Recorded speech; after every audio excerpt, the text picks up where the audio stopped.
last year, a group of Fijian women. So from there, a few women, they rose to the call and they started Marama Alliance UK. And we launched for the first time in Lakhiel, July last year, July 13th. So we are a few days away from our first birthday. So Marama Alliance is basically made up of 6 committee members and 2 advisory members, all of which are voluntary roles. And we basically came about just trying to empower women and encourage women to be, to make a difference in whatever part of the UK they're in. And we're all about inspiring and also, trying to get information that will help us Fijians in the UK. So we're very fortunate tonight to be able to have Katherine Houlston from AFF. I know Katherine is quite a well-known name within the Fijian community, and we're very lucky to have her with us tonight. So thank you very much, Katherine. For anyone who doesn't know Katherine Houlston, Katherine is the Army Families Federation Foreign and Commonwealth Specialist. She has helped with quite a number of cases regarding immigration with Fijian families. And we've, through the promotion of this post, we've also come to realize just how many families she's helped. So we're very grateful for Katherine's presence tonight and for her willingness to do this session with us. Just before I hand over to Katherine, I'd like to remind everyone, you can ask questions in the comment section. You're more than welcome to ask questions, but I'm humbly asking to please be respectful with your questions and just be mindful of what you are putting on the comment section. Thank you very much. I'm going to hand over to Katherine now to start her session. Great. Thank you very much, Suli. That's very kind. This is very exciting. This is a first for me. I normally give my presentations in person. Obviously, at the moment, that's not possible. But also, this is a great way of being able to get more of you together, because this is not normally a time that I would be able to do it. So, yeah, it's great. And it's just a little weird for me because, of course, I'm not looking at anybody apart from Suli. Lovely, there you are. It's kind of strange because I know there's more people out there. But those of you who've seen my presentations before will, I'm going to follow this similar format. I'm hopefully not going to talk for too long, but I want it to be as interactive as possible. What we've decided, as Suli said, is that if you have questions to ask as I'm going along, please do write them down. There will be some that might be too case specific, so they might actually require me to get in contact with you afterwards and we can discuss the particular case. If that is the situation, then you'll be able to get in contact with Suli and we'll make sure that you get your details sent through to me. So that's probably the best answer for cases that are a bit too specific. The generic questions I'll be able to answer, and I've got some here that have been sent in advance, which I'll try and get through as well. So just as a broad introduction to myself and to the AFF, so the Army Families Federation, we are an independent charity. We try to support Army families. We try to make lives better for you if they've been disadvantaged as a result of your husband's service. And the way we try and do that is we raise issues up either through the chain of command, or we work sort of with the chain of command trying to raise issues up to ministerial level, to government policies. So for my job, it's almost entirely down to immigration, because what makes you guys different, I guess, both within the military and within the wider immigration piece is your immigration status as a spouse within the armed forces. So almost 100% of the questions we get are to do with your immigration status, because that's what creates the problems. So the majority of my contact with ministerial level is with the Home Office, and I've been doing the job for I think it's 11 years now. And as in most walks of life, it's not what you know, it's who you know. So I can only really do the job I do and assist as much as I can because I've managed to gather lots of really good contacts. The Home Office, you will see, is this big entity where you have to send applications off and they're just robots who, you know, answer applications. I'm actually pleased to announce that there are some humans who work in the Home Office, and some people are really kind and really want to help, and they will spend a lot of time helping me on behalf, or you on behalf of me, or whatever the phrase is. They understand that there are problems that you guys face, so it's nice that we, you know, that I am able to help you by using the contacts. And so, yeah, myself, I work within AFF as the Foreign and Commonwealth Specialist, and I have a team of 2 assistants as well. So there's 3 of us now, which is lovely because we do get a lot of inquiries. And our basic remit is that we can help any spouse or family member, so children who are also here under the Armed Forces rules, and we'll help you right from the beginning, from even before you come to the UK. You can contact us right to the very end. So I tend to say it's sort of split into sections. So if you view your immigration journey as kind of, the first part of the journey is you coming to the UK, getting your visas to enter. The second part of your journey would be your visas to remain here permanently. And then the third part of your journey would be getting your citizenship, if that's what you want to do. So for a spouse, there's 3 quite defined steps. And if those are completed as they should be, it should be simple. Of course, it's not, as I will go into detail. For soldiers, I kind of add a second step, or another step rather, of the discharge side of things, because things change for the serving person as a point of discharge. So I will sort of work on those 4 bits as we go along. So visa to enter, visas to remain, citizenship, and then I'll probably end up with discharge. So any questions you have, you can write them in those different sections. So just thought I'd start, if I can do the share screen thing, which is creating a few issues for me for some reason. So I just wanted to start with showing people I don't know if it's going to allow me to do a slideshow because it's messed up a little bit, but I wanted to show you this here, which is the current, well, as of April last year, it was the numbers of different Commonwealth countries serving in is this the army? I guess it is the army, yes. So we have, as you can see, Fiji, by far the biggest number, but obviously we also as well recruit from any Commonwealth country. So I think there's about 63 countries, but Fiji has always been by far the biggest, not including Gurkhas. They're different. The Nepalese people, and they're all the ones who have transferred from the Gurkhas to the wider army. And then obviously we have Ghanaians, and we have other Africans, and not included in that is also the Jamaicans, the Eastern Caribbeans, and that. But as you can see, Fiji does have a large proportion. Let me just take off. I can remember how to do it. Stop share. There we go. So yeah. So although Fiji does have the largest number, I think the important thing to remember is the immigration rules are the same for any country. From wherever you're coming to the UK, it's the UK immigration rules that count. So from wherever you come, you have to meet the same immigration rules.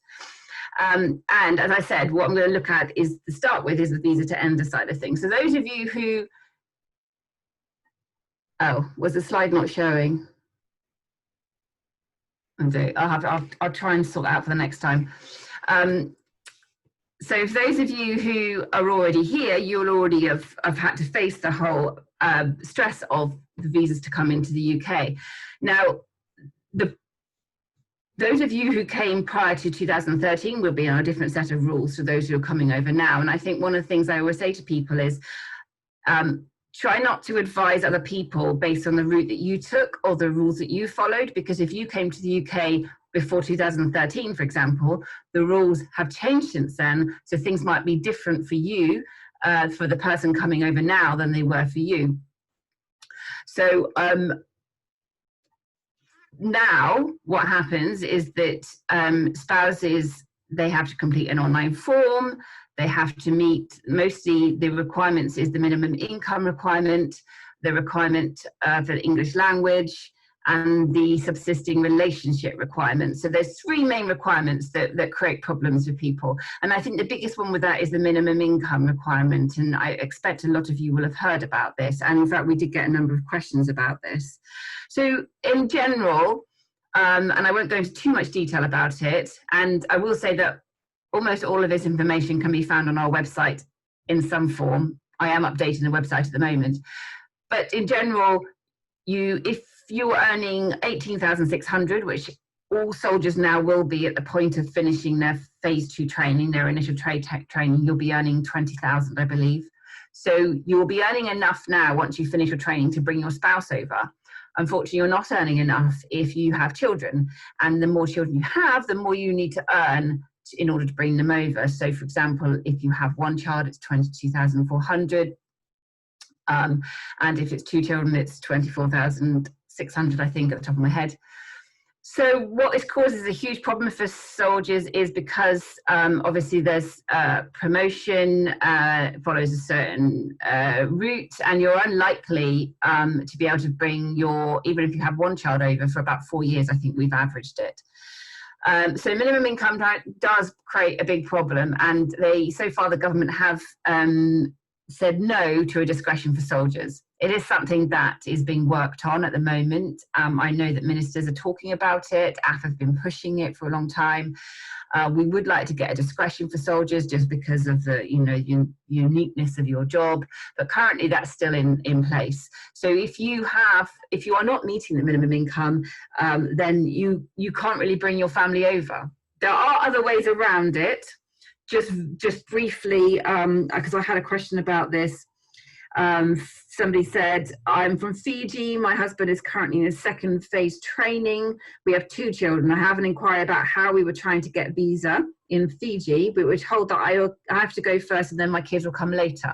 That is a personal choice, but this is one way of getting around the minimum income requirement, if you like, is that if there's somewhere safe and your children, and you're happy to leave your children behind in your home country, in Fiji, then it is perfectly acceptable for your spouse to come to the UK first, and then for them to get a job, and then for your combined income then to be enough to bring your children over to join you. The only thing I would say with that is that you have to show 6 months worth of evidence of having met the income requirement. So you have to bear in mind the time it's going to take for your spouse to come over to the UK, to sort themselves out, to get national insurance number, to get a job, let's say 3 months, I don't know, they don't have to have an amazing job. It can be a Tesco checkout job, whatever, because you just need to top it up, that extra thing. But then they have to be working for 6 months and getting that income for 6 months so that you can join both incomes together and prove that you meet the requirement for the previous 6 months. So you're probably looking at about a time taken between 9 and 12 months before you then be able to bring your children over. So that's just something to bear in mind. It's probably the quickest way of resolving the situation, but of course it's not for everybody. Not everybody has somewhere safe they're happy to leave their children. Not everyone's happy to leave their children. You might have very young children. Unfortunately, the only way you're going to get away around meeting the minimum income for your children is if they are, for some reason, born British. So if the soldier is already British, for example, and the child is born British, is born in Fiji, the child will be born British. I'm not going to go into citizenship too much for children right now because I'm going to talk about that later. But essentially, for the majority of people, you're going to have to earn that minimum income, and there's always going to be this barrier for you to overcome. And that's something, as I said, we're working on at the moment. And I've actually just finished doing a guide on my website to hopefully make it simpler what all the options are. So in the next few days, I'll hopefully be going online. If you've got any other questions about the MAR, you can put them up now. I think there's just a question that's coming up now. What if the kids are under 10 years old to register to become citizens? Then the minimum threshold doesn't count? Well, the thing is that most children who are born in Fiji won't be eligible to become British citizens. So as I said, that's something I was going to talk about later, but generally speaking, the only way that your child will be eligible for citizenship is if it's a funny little part of the rules that says if the soldier was serving on an overseas assignment, so they weren't serving in the UK when the child was born, then that child can register as a British citizen. So it's kind of weird, but that's an offshoot of another set of rules. So yes, theoretically, if the soldier was on an overseas assignment or serving somewhere overseas at the time the child was born, then the child, you could then make an online application for citizenship for the child and then get a British passport for the child. And then, yes, you wouldn't need to meet the minimum income. It would just be for the spouse. So there is that way of doing things, if it's possible. And somebody else asked, if I'm serving in the armed forces, do I need to wait to get my citizenship here in the UK before I can bring my spouse over? So no, because becoming a British citizen doesn't make any difference for the soldier. Even, you know, British soldiers, if they have spouses any other place outside the UK, then they still have to be meeting the minimum income requirement. So nationality of the actual soldier or the sponsor in the UK is not relevant, unfortunately. So yeah, minimum income requirement is a big part of our job at the moment. We are trying to work with the chain of command, find better ways of making sure that new recruits, potential recruits, are better informed about the requirement, because we're currently concerned that there isn't really enough information for you guys out there before you sign on the dotted line, and finding out once you're here and already committed that you won't be able to bring your family over for a number of years is kind of too late. And we are getting currently a lot of inquiries about it. So we're putting things into place just so that the information is better. So as I said, minimum income requirement is one of the requirements to meet. The other one is the English language. You have to make sure you take the right test. I believe probably there's only one place in Suva where you can take it.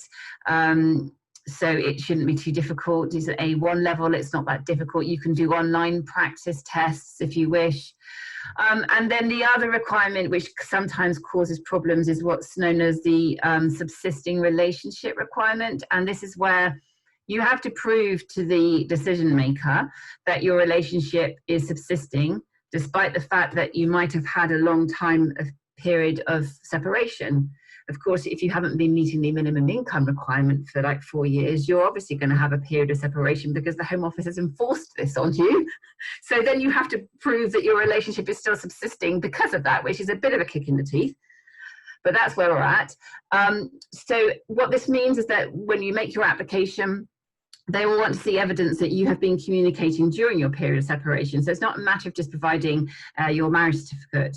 You will also need to provide evidence that your husband or the soldier back in the UK has been providing for you financially, if that's what they've been doing. So money remittance slips for every month. And yes, emails, however you communicate in this day and age, you know, it's no longer letters, obviously. We're talking about whether you communicate on WhatsApp or Facebook. They will want to see printouts. Not every single one, but enough to cover a period of time that you've been separated for. So let's say a couple of months. You know, I wouldn't go big on providing that much data, but it's just to show that you are communicating, and it's all about providing, it's a balance of probability. So if you can show that on the balance of things, is more than likely than not that the relationship is subsisting, then they will accept that. So yes, emails, money remittance slips, any time that the soldier has been to visit you, if you can provide evidence of that, letters if you write, that kind of thing, that kind of thing will help.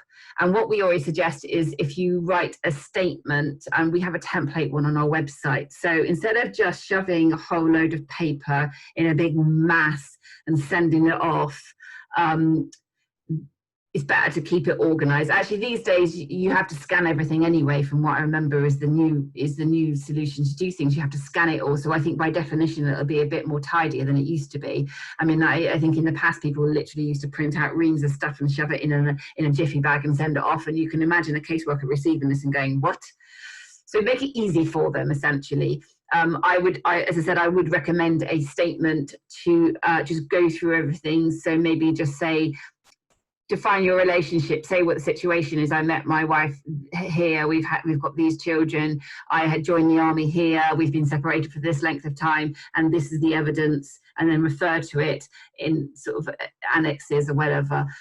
We can always help with something like that. We prefer if you ask us for help when you're making an application, rather than coming to us afterwards when it's been refused, because then the whole appeals process is lengthy. And you know, that's not the best thing. The best thing is to get the information right to start with. Okay, good question. Another question here. Yeah, about the tourist visa. Yeah. So this is basically no. So used to, before 2013, you used to be able to come to the UK on a visit visa, and then you could apply from in the UK for the right visa to remain. Now, because they then in 2013 they changed the rules and introduced the minimum income requirement. Therefore they obviously don't want people coming in on a visit visa, because you're getting around the minimum income requirement by doing that. You're coming to the UK and you're, you know, finding an alternative way of staying here. So unfortunately, that's no longer an option. Now, also unfortunately, people still do it, because of course you can just apply for a visit and say you're coming for a visit. But I will warn you on that, because you're essentially in breach of the immigration rules if you say you're coming for a visit and you're not intending to come for a visit. You could, in effect, be stopped at the border in Heathrow, let's say, if you come in that way. If the immigration officials question you and they don't believe you're coming for a visit, they have their right to send you back home again. And this has happened not to Fijians actually, but to some people coming from St. Vincent and things. So I would just warn against doing that. I know spouses have done it, and once they've been in the UK, they have then applied to remain, but it's not something that we would recommend at all. In fact, we try to suggest you don't do that. Apart from anything, you're not actually then supposed to have get hold of SFA, and they're cracking down on the requirement for you to show a visa before you're allowed to get into SFA. So you could end up with nowhere to stay. What was the other question? Showing proof of relationship during separation. So with one communication per month. I'd say probably more than one per month by Facebook or email, to be honest. I'd say like, it's really difficult to know, maybe 2 or 3. So what visas are you talking about to come to the UK for the spouses? So yes, that's a good question. So now it's an online visa. So you don't, there is a form, but then the biggest application is an online one. Now the problem is with this online visa is that you have to make sure you select the right option. And it's actually very difficult to find the right one for armed forces, because it's not on the main UKVI website. It's not obvious to see. So the best thing to do is come through our website or come to us direct, and we'll send you the specific link where you actually have to apply through the armed forces section. Now the reason you have to do that is because you need to make sure that you come to the UK on an armed forces visa, not on a generic civilian visa, and that's because they're quite different. So there's 2 what's called appendices of the immigration rules. There's the appendix armed forces and the appendix family migration, FM. If you apply under the appendix FM, which is the civilian route, you will be given a visa for 2.5 years, and after 2.5 years you're expected to apply again. So you'll be expected to spend another £1,033, and you have to pay the house surcharge twice, which currently is £1,000 for every 2.5 years, I think, and it's going up in October. So there is a discretion in place for the armed forces, which means that if you apply under the armed forces rules, you get an immediate 5-year visa, so you don't have to pay for that other one once you get to the UK after 2.5 years, and you don't have to pay the health surcharge. So that's kind of like a discretion given to soldiers and spouses. So it saves you money. Of course, the problem we have is that most people don't really understand that there's this specific armed forces visa, because the link to it, you can't find it anywhere.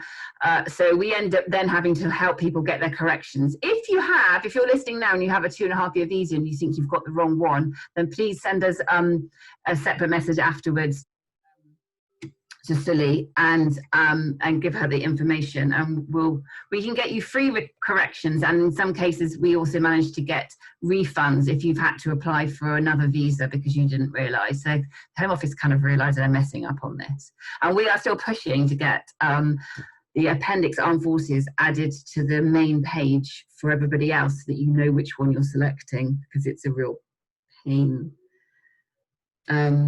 Can spouses apply for ILR from Fiji? Another good question, but no. So again, before 2013, the requirements for indefinite leave to remain were very different. So you could, in effect, if the soldier had served for 5 years, then people were able, spouses were able to come to the UK on an indefinite leave visa, because it had nothing to do with your residence in the UK. It was entirely to do with the soldier's length of service.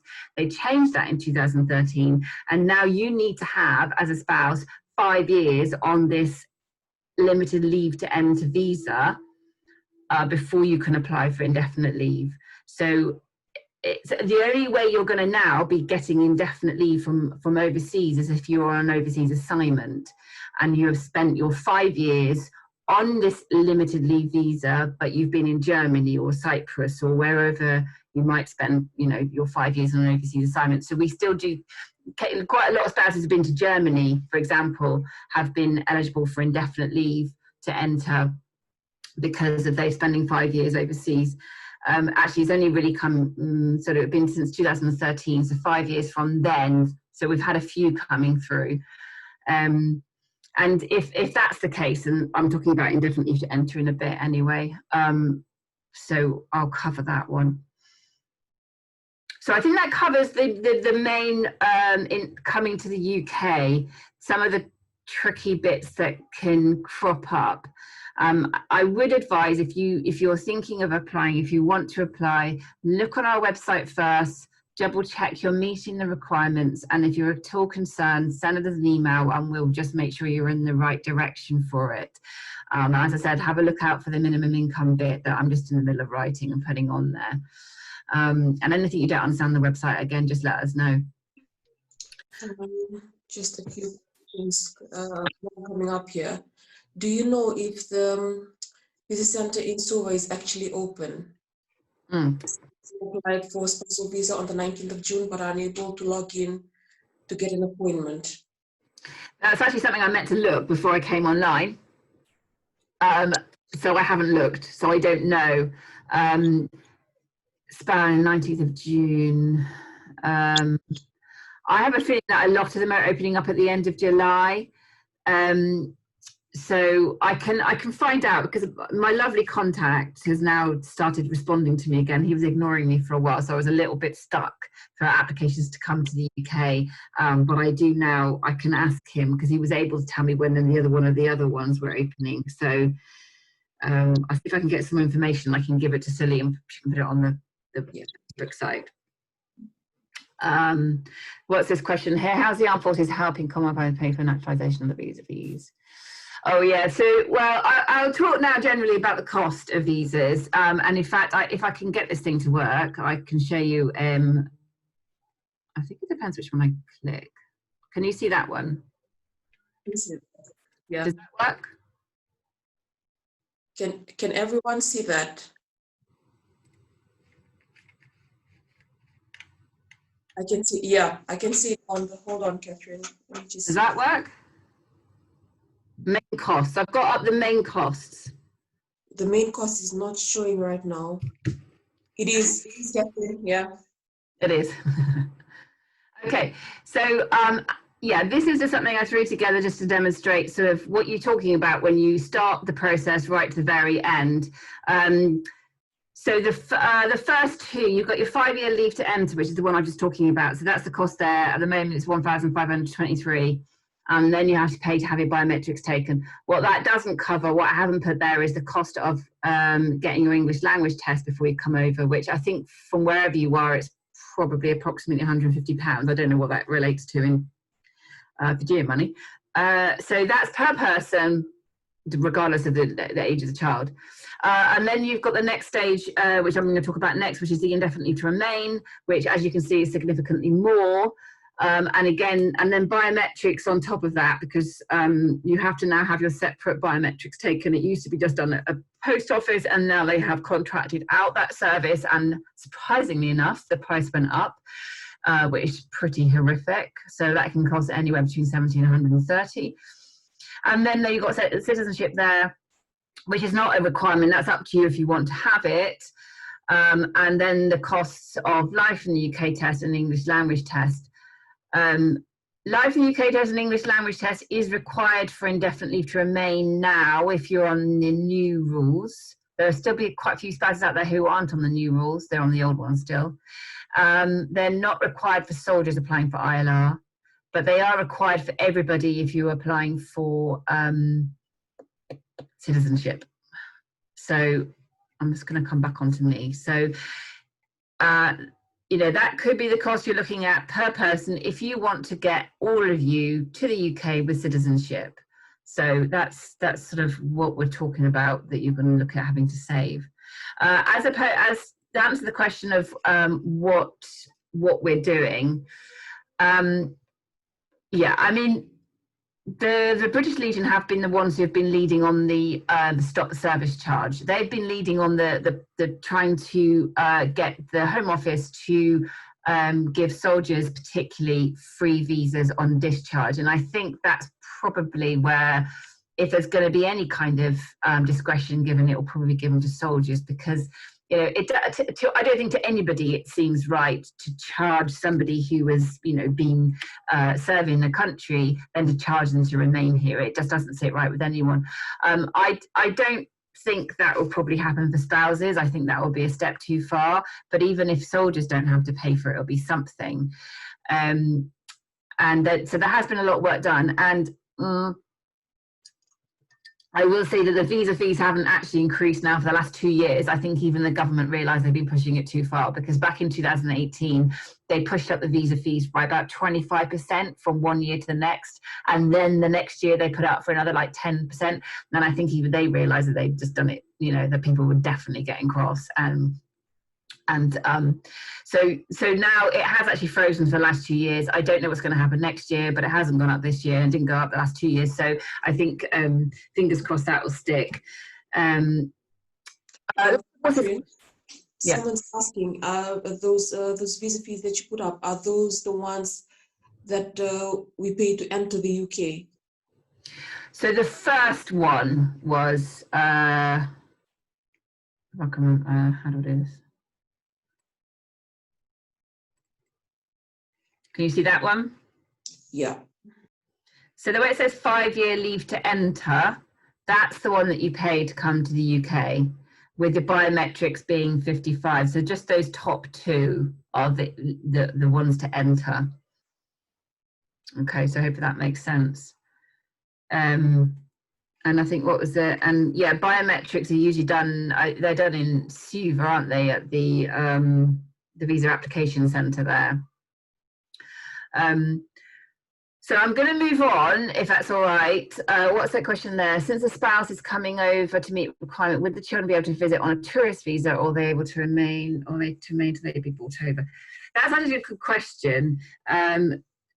So the difficulty is that if you don't meet the minimum income requirement, it's another double kick in the teeth, because then if you try and, let's say you try and bring your spouse or your children over then to visit, the Home Office could turn around and say, we don't believe they're coming for a visit because we can see that you've tried to bring them over for a minimum income, or, you know, for a full visa, and they don't meet the requirements, so we're going to refuse them. It's worth trying, because actually a visit visa, I think, is only about £90. You know, if your spouse is here and you want to bring your children over for a visit, there should be nothing stopping you doing that. And I'd like to think that the Home Office wouldn't be that cynical of separating you from your children for a visit. I think if you've already made an application and it's been refused because you don't meet the minimum income requirement, then I think it'd be difficult to bring your spouse and children over for a visit. But come to us and we can always give you help with that. We could advise on visit visa applications and things like that as well. Oh gosh, I'm waffling a lot. Let me crack on. So I'm going to talk now about the indefinite leave to remain process. So I've done the leave to enter. Let's say you managed to come to the UK, well done. And now you're here, you've got your 5-year visa, hopefully. And as I said, if you haven't, then get in contact with us and we'll help you change it. If you have your 5-year visa in the UK, then you can't apply for anything else until 28 days before your 5-year visa ends. So you are expected, if your marriage, subsists, you are expected to remain on your 5-year visa, and then 28 days before it's due to expire, you can make an application for indefinite leave to remain. And the link to that is on the website. Again, that's a specific armed forces form, so you need to make sure you're applying for the right thing. It's kind of easier once you get to that point, but you still need to prove that you meet the minimum income requirement, which hopefully shouldn't be a big deal because you've already met it before. So unless there's some problem or unless the soldier's discharged, then that should still be met. You have to meet a higher English language qualification, so it needs to be a B2 level, which is slightly higher. So you'll need to get another certificate for that. And again, there's information on our website about where you would go and have those taken. And you have to prove evidence that you've lived together for 2 years, although to be fair, they're not that strict on that. So what we normally recommend is that you get a unit letter, and the letter will say that you've lived together in service families accommodation, and that's normally the whole evidence you need. So there's not this requirement to prove your relationship in the same way, it's just that you show that you've been living together. The main problem with your indefinite leave to remain is, if you probably saw on the previous slide, is the price. And as we've discussed, it's huge. So $2,389 just for the visa application, and then an additional cost now for your biometrics, and then the additional cost for like the UK test and the English language test. So given that, and given that, we can fight all we like and ask for them to give a discretion and ask for them to remove the cost, but it's still that's still the situation. So what we are really pushing for at the moment is that, if you are going to bring your family over to the UK, that really as soon as they get here, that you try and put provisions in place to start saving for your family's visa at the end of that 5 years. You might think 5 years is a long time, but as you know, trying to save, if it's you and 2 children and you're trying to save over £7,000, probably more like getting on for 9,000 once you take into account sort of all the biometrics and stuff, that is a lot of money to try and save if you haven't been doing it over a period of time. If you divide how much you're going to need, how much you need to earn by the number of months you have between now, so 60 months for 5 years, you can work out how much you need to be saving each month to make sure that money is there at the end of the month. And what we're really pushing for at the moment is using credit unions. So these are the joining forces credit unions, really good way of opening up a savings account. The money can be taken from source from you don't even need to do anything, it will be done for you. And then if you can prove that you are saving on a regular basis, and for some reason something happens and the money is not there at the end and you're slightly short, they are much more likely and happy to lend you money, and it will be at a much lower rate of interest than going to a regular bank or one of these money lenders, which is not a good idea at all. So really recommend the joining forces people. Again, go onto the website and we'll give you a link to that. Is there a question? So if your spouse is a British citizen, do you still have to apply for indefinite leave before naturalisation? Yes. So again, it doesn't matter what nationality the soldier is. The spouses now have their own route. So if you've come into the UK on your 5-year visa, you have to get indefinite leave before you can apply for citizenship. I'm going to be talking about soldiers in a little bit. Soldiers follow a different route because you have your exempt stamp.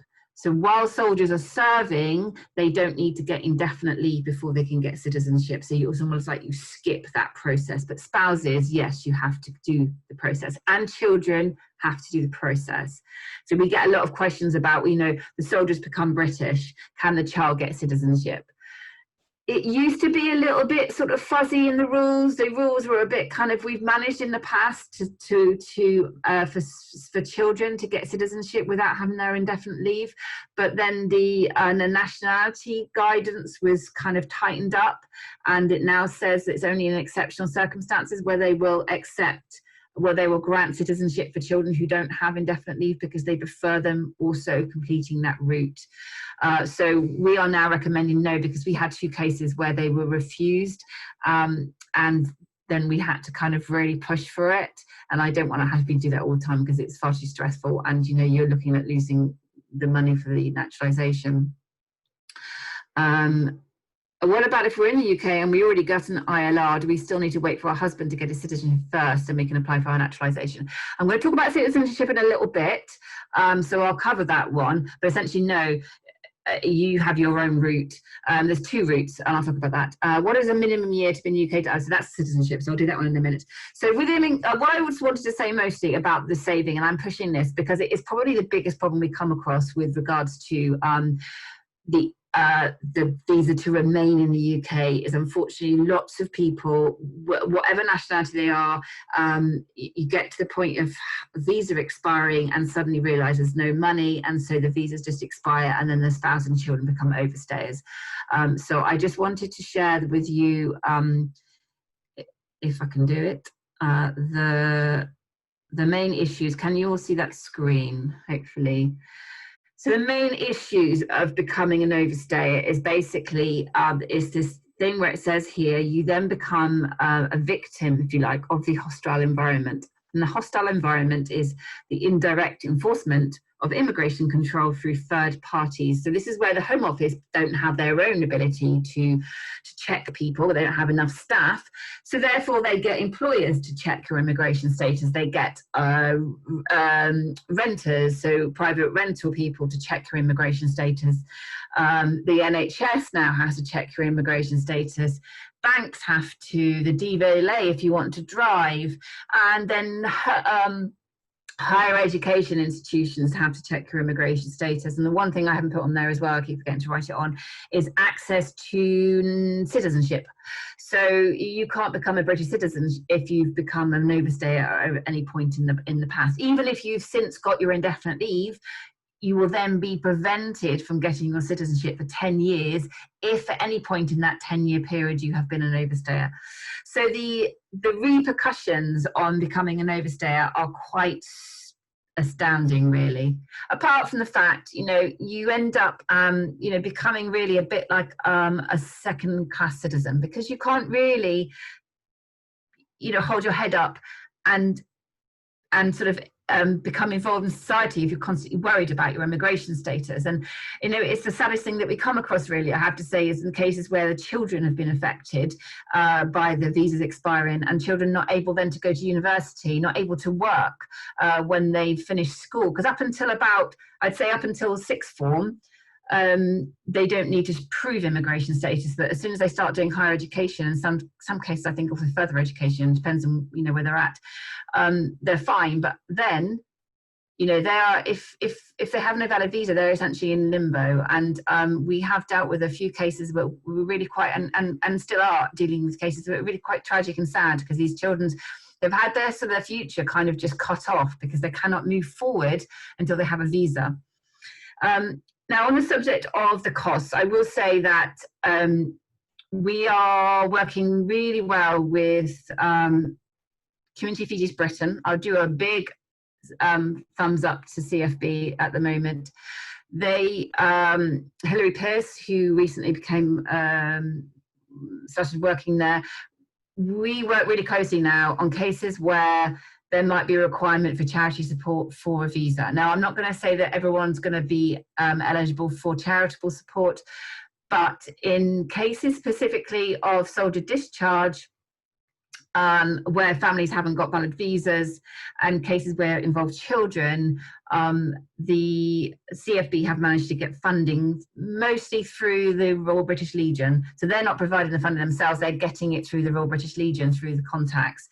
the Royal British Legion will make an exceptional funding request, and in most cases that I've been dealing with discharge cases and children cases, they are paying for the visas just to get people back on the right track. Because essentially, you know, if you have no visa, even though you might have a right to remain here, you can't move forward with your life until you have that. So, you know, charities want to be able to help in order that they can then help you continue, because as soon as you've got your visa, then you can start looking at social housing if you're eligible for that. You know, you can start getting a job and all these other things that become available to you. Without the visa, you have none of that. So if you're in that position, and I would really request that you send us an email afterwards, either come straight to me, go to Suliana, whatever it might be, whatever you feel more comfortable doing, please let us know, because the worst thing is to be in that position and not come forward, because it'll never change. And there aren't any cases that I can think of where the spouse has had to return home. Because in more cases than not, you've got your life in the UK. You know, if you've been here for a long time, if you've got British children, you know, if you're still here with your husband serving, the Home Office are not going to send you back. It just doesn't look good. And they don't really have an interest to do that unless there's some, you know, big criminal conviction thing. But even then, you know, there's cases to be made. So the human rights element is really key on this. So do come to us and we will help you as much as you can. So I hope that's clear. So I think for indefinite leave to remain stage, that's kind of the biggest thing really that I really wanted to push. So unless there's any more questions about that, I'm going to move on to citizenship before it gets far too long. 1 second. So citizenship. I'm just going to look at my list, make sure I haven't forgotten anything. So citizenship. So as the question said before, if we're in the UK and we've already got ILR, do we need to wait for a husband to get his citizenship first? So as I said, no, there's two routes. If you're a spouse, there's two routes to get citizenship. You can either apply as the spouse of a British citizen, so your serving person has already become British, or you can apply on your own basis. And this is where, if you've had your indefinite leave for 1 year and you have been in the UK for 5 years, which by definition you would have, because you can't apply for ILR until you've been here for 5 years anyway. So, you know, basically you just need to wait for a year after you've had your ILR and then you can apply for your citizenship. It makes no difference. The price is exactly the same. The only difference really is that you have to, for spouses, you have to prove that you were in the UK on the same day 5 years before your application is made. So that's called your qualifying period. So if you apply for citizenship this month, so 7th of July 2020, you would need to have proved, if your application is received by the Home Office on the 7th of July 2020, you would need to prove that you were in the UK on the 7th of July 2015. If as a spouse you were on holiday back in Fiji or anywhere, or even if you were on an overseas assignment in 2015 in Germany or Cyprus or whatever, your application unfortunately will fail, because although they took that requirement away for soldiers, they didn't take it away for spouses. So for spouses, it's still really important that you check where you were on the first day of your 5 or your 3 year qualifying period. So if you're applying as the spouse of a British citizen, you only need a 3 year qualifying period. So sometimes it might be better of you to apply for as a spouse of a British citizen if you meet the 3 year qualifying period, i.e. you were in the UK in, so if it was 3 years, you'd be in the UK in 2017. If you don't meet that, then have a look to see if you meet the other qualifying period for 5 years, if that makes sense. If it doesn't, then come back to me on that. So it doesn't matter really what you apply for. It's the same cost. Just bear in mind that qualifying period and where you've been. Citizenship in general is much easier to apply for, strangely enough. I think they feel like once you've jumped through all the hoops and you've got your indefinite leave, they're not going to make it too difficult. As long as you've got your Life in the UK test, your English language test, and also I've got a question there about that. Do I still need to do an English speaking test even if I went to university overseas? So good question. So if you have a degree which is taught in English and you have evidence in that, then no, you don't need to take the English language test. So some countries like New Zealand and Australia, because the main language is English, that's an automatic, you just have to show a certificate from the university. For other countries, if you've been to university, say in Fiji, you have to prove that the course was taught in English. You need to get what's called a NARIC certificate, which is an additional cost. And there's a link to that on our website as well. So yeah, citizenship generally quite easy for spouses. And I will say a few things about children citizenship. I mentioned earlier, I think we had some questions about that. Where were they? Can't remember now.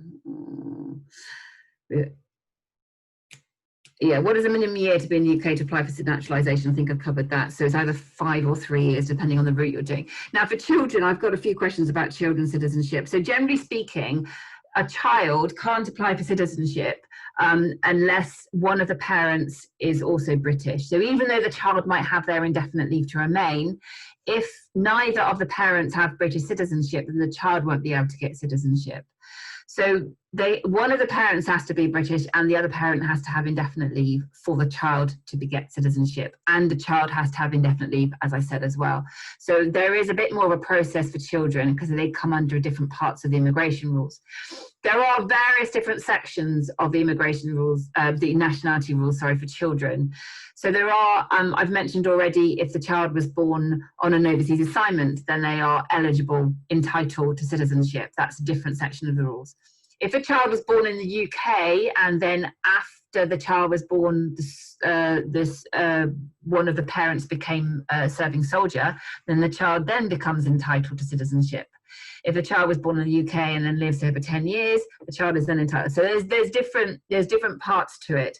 So it's always worth asking, but the general rule is if your child was born back in your home country, the soldier wasn't serving overseas and wasn't British when the child was born, then the child will have to follow the process. So we'll have to get indefinite leave and we'll have to wait until one of the parents is British and the other one has indefinite leave. If it's a single parent, then just a single parent has to be British.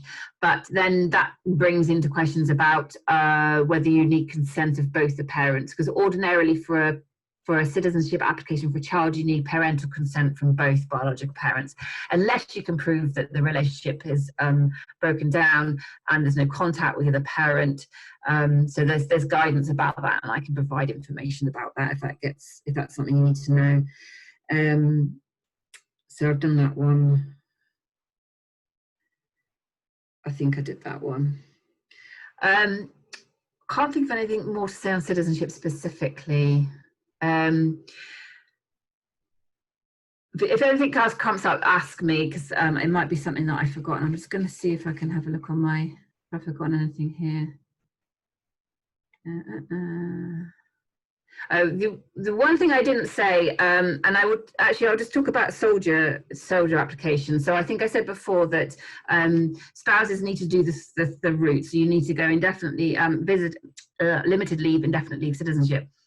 Soldiers, while you're serving, and this is the key thing, if you are still a serving soldier, you don't have to apply for citizenship before you become, you don't have to get your indefinite leave before you get your citizenship. You still need to be serving. So there's no point in waiting to the day after discharge and then applying for citizenship, because you'll be refused. Has to be, ideally, at least 6 months before your date of discharge, apply for citizenship. And the reason we say you should apply in advance is because it can take up to 6 months for a citizenship application to be processed.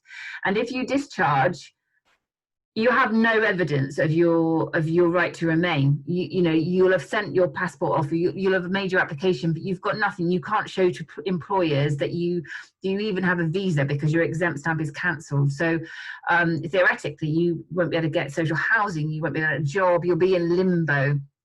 So always try and plan ahead, and actually, as soon as you're able, if it's something that you're interested in doing, then plan, as well as obviously putting money away for your spouse visas. So there's more money, but it is actually cheaper, obviously, if you can apply for citizenship while you're still serving. The only circumstance in which both spouses and soldiers won't be able to apply for citizenship is if you have a criminal conviction. Now, criminal conviction can be anything from a non-custodial conviction, which is where you might have been fined for drink driving. These are the normal ones that come up, for battery or abuse, so you'll have gone to court and you'll have had to pay the court imposed fine, and that also includes a fine that you might have been given through a summary hearing, so through your CO or a courts martial. That's also counted as a criminal conviction. Just be very careful before you apply for citizenship that you make sure that you don't have a criminal conviction, a non-custodial conviction within the past 3 years. If it's been 3 years since your non-custodial conviction, then that's fine. You just have to declare it on the form. So make sure you say that you have this, but it shouldn't affect your application. If you had a custodial conviction, so you went to prison, then that's a different story. So generally speaking, if you went to prison for up to, I can't actually remember all the different things here, I should have it written somewhere. If you went to prison for less than a year, I think it's something like a 7-year period where you can't apply for citizenship. If it's 1 to 4 years, or it could be, actually it could be 10 years. I should have looked this up before it and I can't remember it now. It's a long time. Essentially, you're looking at up to 10 years before you can apply for citizenship if you've had a custodial conviction. So again, just check. So that's the only reason really why they would refuse a citizenship for a soldier, is if you have a criminal conviction. They can't override that. That is an automatic refusal. So just double check before you make an application. What was the other thing I was going to say? Can I just ask this question from someone here? What about this, she's going back, what about this clause under the M1 form, children born abroad to a parent serving as a member of the UK Armed Forces, Section 4D application? Yes, I think I mentioned that. So if you are on an overseas assignment and you had a child, whatever year that child was born, so then that rule came into effect in 2000 and I would say 15. So now you can actually, if you have a child born after April 2015, the Army will actually pay for your child to get citizenship. The child is not born British, even though you are on an overseas assignment.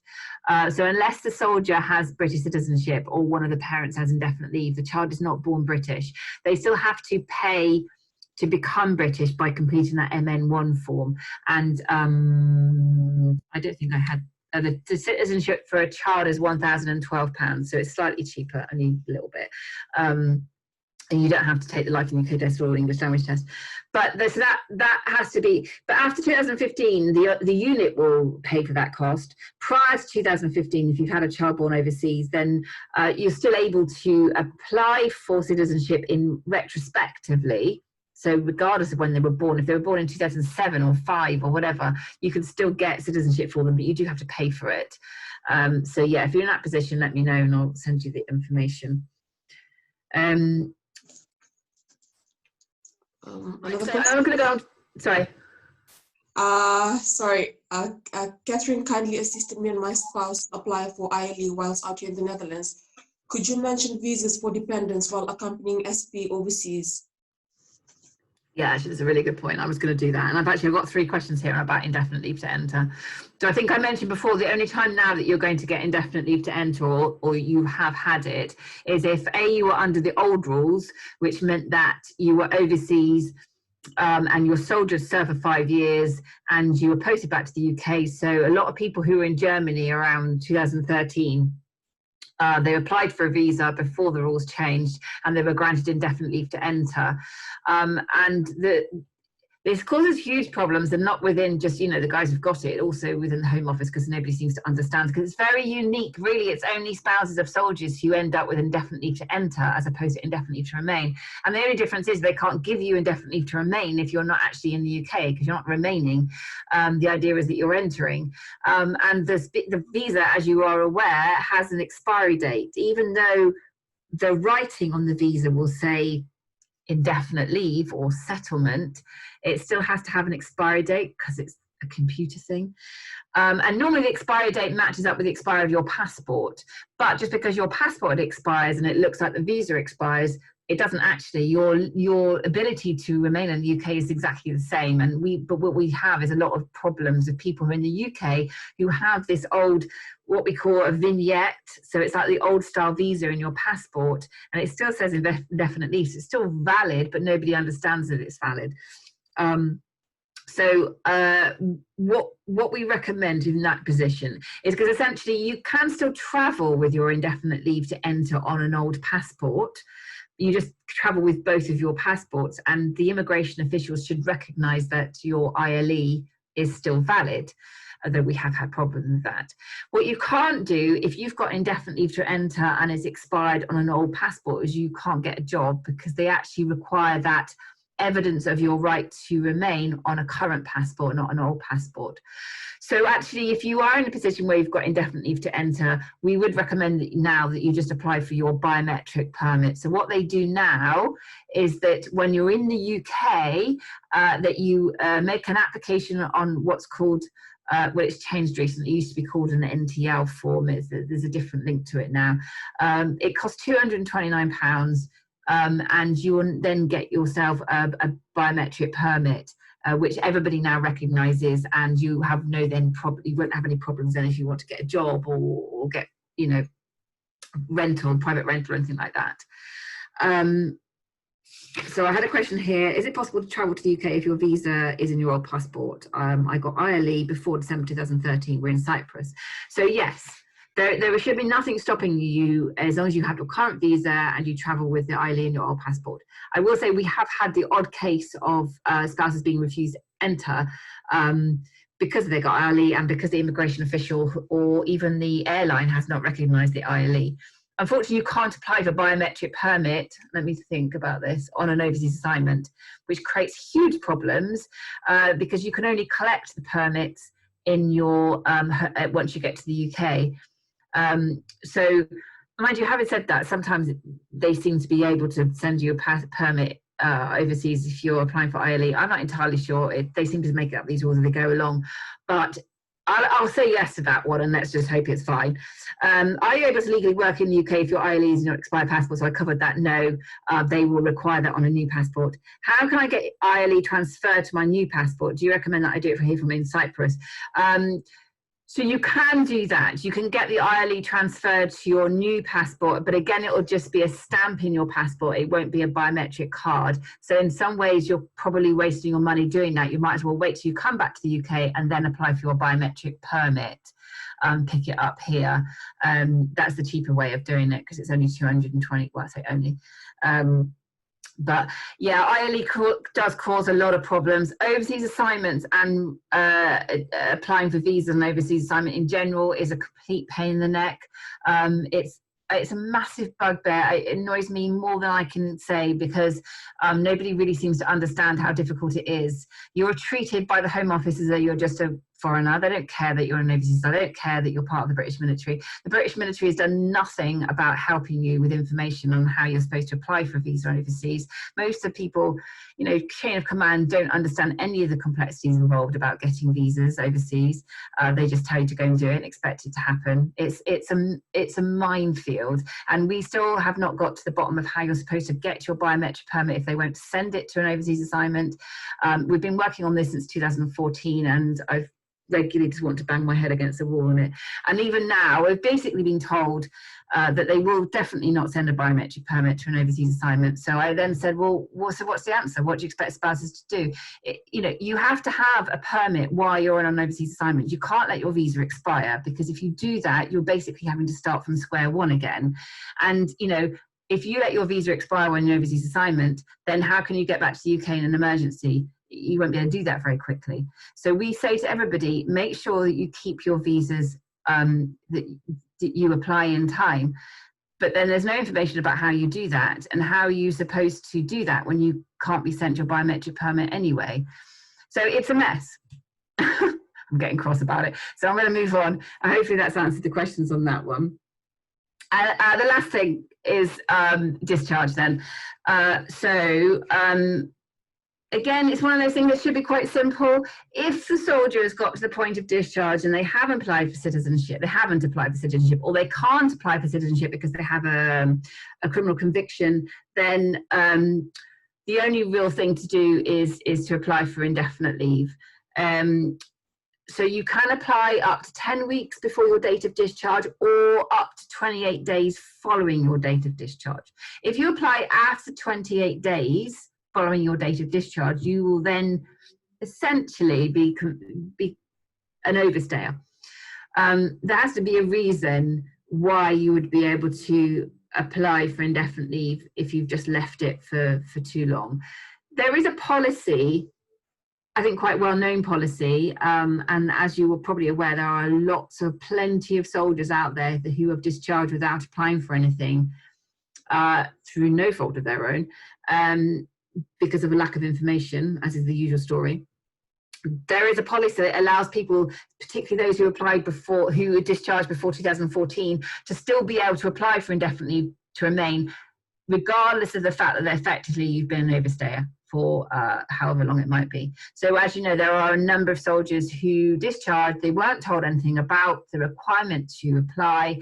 In most cases, the Home Office haven't even been informed about the date of discharge. So I would, if I get one of these coming through, which I do regularly, the first thing I do is contact the Armed Forces team, who are the ones who are supposed to cancel your exempt stamps on their system, and 9 times out of 10 the unit hasn't done their due diligence, so they haven't cancelled you off the system. So as far as the Home Office is concerned, you're still serving. So what then would happen is that you would then get your 28-day letter. So you'd be sent a letter saying, okay, now you have 28 days to make an application.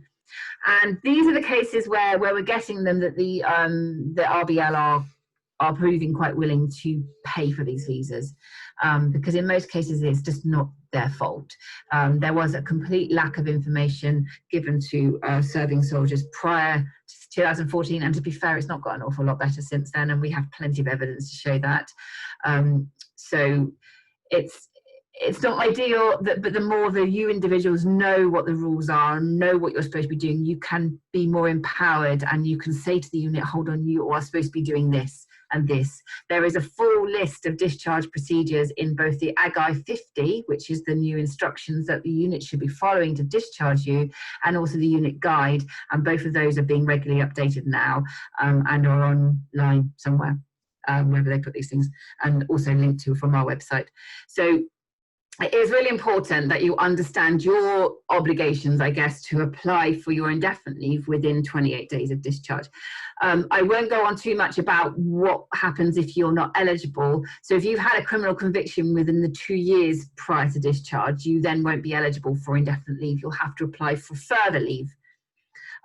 We can give you information about that. There's also different rules applying for those who discharge and they haven't served for 4 years. So ordinarily, the requirement is that you serve for 4 years and then you can get your indefinite leave. If you haven't served for 4 years, and we are seeing quite a lot of these coming through since we've got the increase in recruitment, then it really does depend on the situation. So it will depend on whether you have an injury that was caused by your service, and there's no guarantee of indefinite leave. Really depends. So you'd have to give us information about that, and we can assist. In some cases, we work with an external lawyer who will take on your case for a fee to assist you in remaining here if you're in that position, because we can't necessarily assist with all of them, especially if they're complicated. Katherine, can I just ask this, please? Someone's asked, can you just clarify if ILR expires as it has an expiry date on the... No. That's a really interesting one, though, because when you get your biometric permit now, you might notice that even though it's supposed to be indefinitely, well, under normal circumstances, your biometric permit should be similar to a passport. It should be issued for 10 years. And then just like a passport, you would then apply for a new permit. You're not applying for a new indefinite leave. You're just applying, and I think it's £56 to apply for a new permit. Unfortunately, at the moment, they're switching over to this new system within the Home Office. I can't remember the ins and outs of it now, but essentially, they're only able at the moment to issue your indefinite leave permits up until the 30th of December 2024, I think, or 23. I think it's 24, because they're switching over to a new system. So if you're in that position, and a lot of people are now, where you've applied for ILR and actually it's only issued 2024, which is like 4 years, that's not indefinite, and it's not 10 years, then there is, again, information on our website under, I think it's under visa FAQs, that explains why that is. Not that you can do anything about it at the moment, but what they've said is that they are going to provide information shortly about how you extend your BRP for free if that is the case, once they've got this new thing sorted. So hopefully that explains.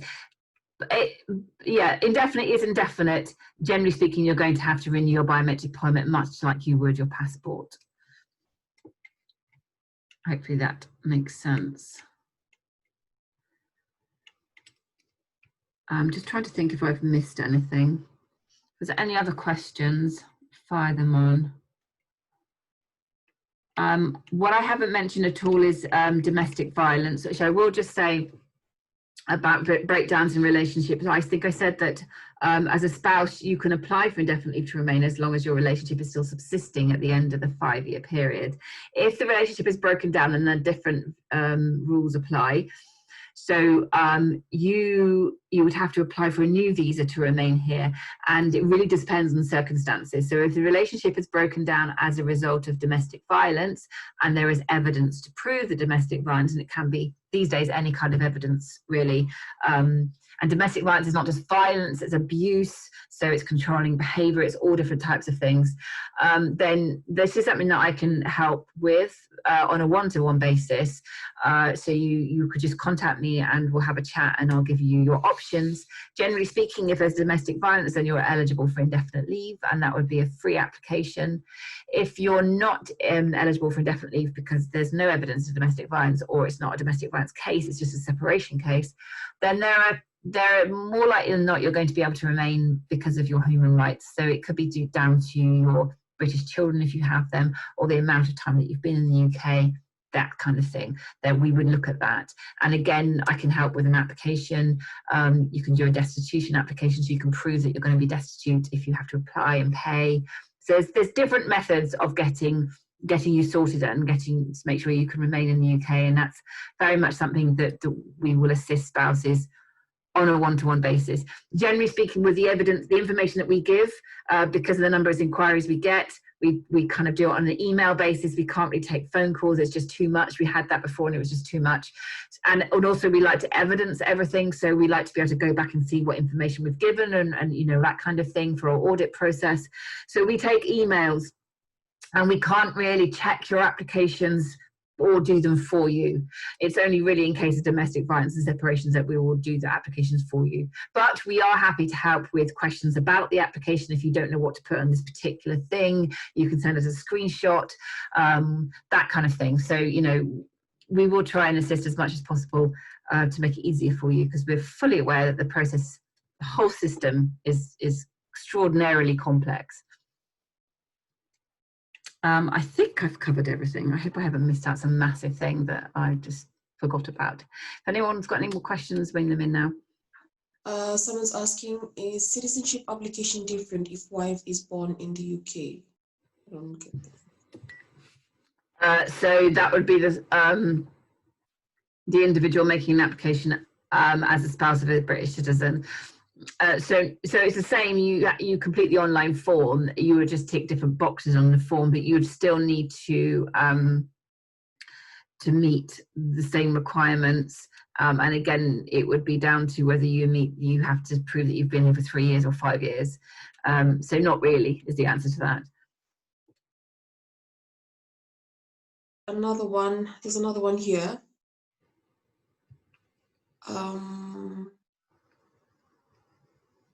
Is it 4 years that we can apply for citizenship? And is it 4 years from the date you enter the country? So if this is a soldier one, it's still 5. So there's confusion, I think, sometimes over discharge and citizenship. So in order to apply for ILR on discharge, you have to have served 4 years. It doesn't matter how long you've been in the UK, you have to serve for 4 years. In order to apply for citizenship as a soldier, you need to have been in the UK for 5 years or on overseas assignments, and you need to have served for 1 year. And you can count your time from when you came to the UK.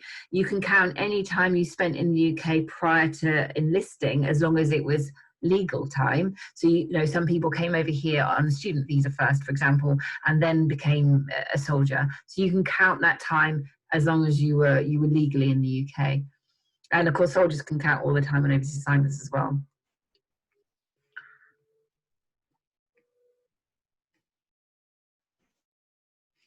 I'm just going to have a quick look to see if there's anything else. I'm just waiting. If anyone has any more questions, please don't hesitate to put them on the comment section. Then I'll read them out to Katherine.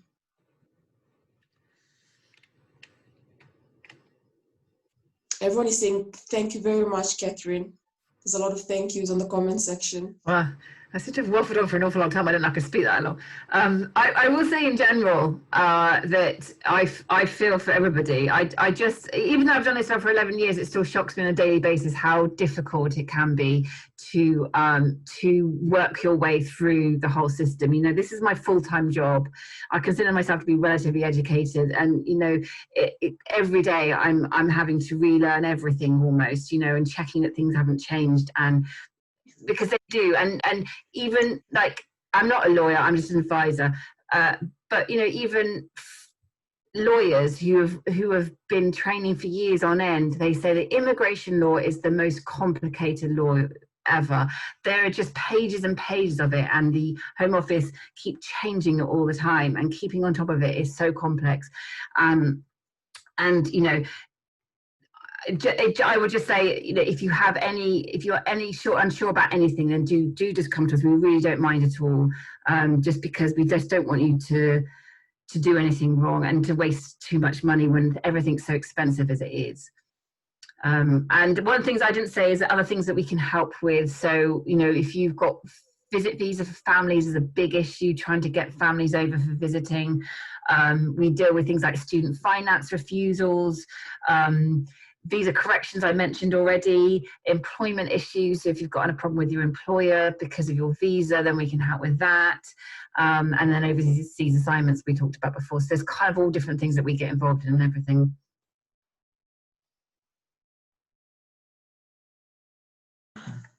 I think there's another question here. Katherine, if you don't mind, can you just explain the UKF application from Fiji? The application from Fiji? Yeah. Yeah, so it's the same really wherever you're coming from. It's the same online form, and then it's what I didn't mention before as well, is you have to complete an appendix, which is called the VAF, VAF, which is basically your financial requirements form. So you have to print that out, complete the financial requirements form, and then you'd be looking at making an application for your local visa application centre, and you're taking all of that with you. So you submit the online form, you make the payment for the visas, and then you have to print out this appendix, and then you take all the supporting documents with you. The visa application centre, so they really vary. I think Fiji, they've all kind of changed recently. They've changed the way that you submit supporting documents. So it's really important that you read the information on the visa application website about how you submit supporting documents, because we have had problems with that before. If you want the link to exactly how you go about doing it, then get in contact with either one of us and we can show you. I can't really go into much more detail right now, but yeah, it's a bit of a step to follow. Those ones that does information on websites vary sometimes. Well, yes, probably. I will say with my website is that I'm in the middle of doing a massive overhaul. There is stuff on there that's a little bit out of date. It's not wrong as such, it's just not. So some of the pages on my website don't mention that there's an online form when there is, just because it's such a big job to try and keep it updated. And we do get an awful lot of inquiries that we're having to keep up to date with, up on top of. But you'll see some changes coming up to the website, and hopefully it will become a little bit more clearer. We're hoping to get to make it easier to read and everything. So keep an eye out. Okay, I think that's is there anything else you'd like to share, Katherine? I think that's enough. You've talked a lot. Thank you very much for doing this for us, Katherine. We're really grateful to you for for just taking this time and for just your willingness to do it. And just to the Fijian community out there, we've got almost reached 300 viewers. So it's quite a good, it's a good turnout. And we've never done this before. And I think with everything going on with immigration within the Fijian community, this was really needed. And I'm really grateful for this platform, for MAUK and for AFF, for AFF for coming on to this. And we're hoping to make this sort of like a constant thing, not as constant as people would like, but we would like to do this, you know, a few times a year, if Katherine allows us. So thank you very much, I think it's a good idea. Yeah. And thank you very much, everyone, for tuning in. Like Katherine said, you know, if there's any questions that you have, you could always forward them to me or to the Marama Alliance UK Facebook. We also have the Marama Alliance website you could check out. And yeah, that's about it. If there's anything else, then please don't hesitate to contact us, contact Katherine. You can always, you know, Google is your friend. There's so much you can just find out there. Just put in Army Families Federation. I've known Katherine since 2011 when I first switched from a student visa to a spouse visa. And that's where I first learned of Katherine. And, you know, she's helped me so much throughout. And I've gone up to stage where I've signposted people to her. So she's always there. She's been there for 11 years now. So please don't be a stranger. And, you know, utilize the resources that we have, because we have so many, and, you know, knowledge is power, information is power. We can only give you this, and we can only encourage you to please seek information and just, you know, come to us. We can signpost you, we can give you what you might need, general information. And we're here, we're waiting. Don't wait till it's too late. And if you're overstaying, and I know this is the case for most of us living here, if you're overstaying, please don't fear the judgment of coming forward. Just come forward. You can be helped, and you will be helped. There's so much help out there available. You just need to tap into the resources that's available for you. Thank you very much, everyone. And I hope you have been empowered and you have been informed, you know, informed quite well, because I've been really informed. Like, thank you, Katherine, for all of that. And we hope to see you on another of these sessions. Vinaka, Madamanda.